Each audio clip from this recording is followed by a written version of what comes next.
Bihar assembly इजलास के पहले दिन जोकीहाट के AIMIM MLA मुर्शिद आलम को अबूरी स्पीकर नरेंद्र नारायण यादव ने हलफ दिलाया।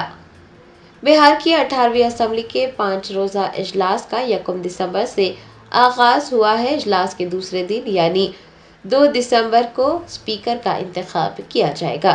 पीर को नौमुंतखब अरकान असेंबली को हलफ दिलाया गया। अबूरी स्पीकर नरेंद्र नारायण यादव ने कुल-हिंद मजलिस इत्तेहादुल मुस्लिमीन के 5, बहुजन समाज पार्टी के 1 और दीगर जमातों के अरकान असेंबली को हलफ दिलाया।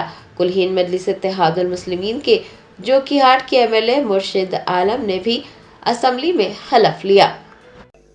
निर्वाचन क्षेत्र संख्या 50 जोकीहाट, माननीय सदस्य मोहम्मद मुर्शीद आलम। मैं मोहम्मद मुर्शीद आलम जो कानून साज असेंबली का रुकन मुंतखब हुआ हूँ, खुदा के नाम से हलफ लेता हूँ कि मैं कानून के जरिए कायम करदा भारत के आईन के तई सही अकीदत और खुलूस रखूंगा।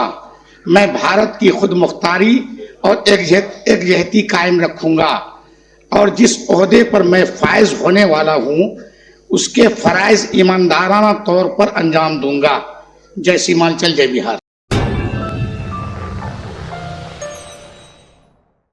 Germanton super speciality hospital, national award winner doctor Mir Jawad Zar Khan, German trained senior orthopaedic surgeon and director, माहिर डॉक्टर्स डॉक्टर वासिफ आजम और doctor Bharvi Chanduri, senior cardiologist और दीगर डॉक्टर्स नुमाया खिदमत अंजाम दे रहे हैं। Robotic surgery, advance cath lab, MRI, operation theatre, ICU, 2D ultrasound जैसी सहूलियात से आरास्ता कॉर्पोरेट लेवल हॉस्पिटल, वाजबी फीस में हर मर्ज से शिफायाबी के लिए Germanton super speciality hospital, Attapur.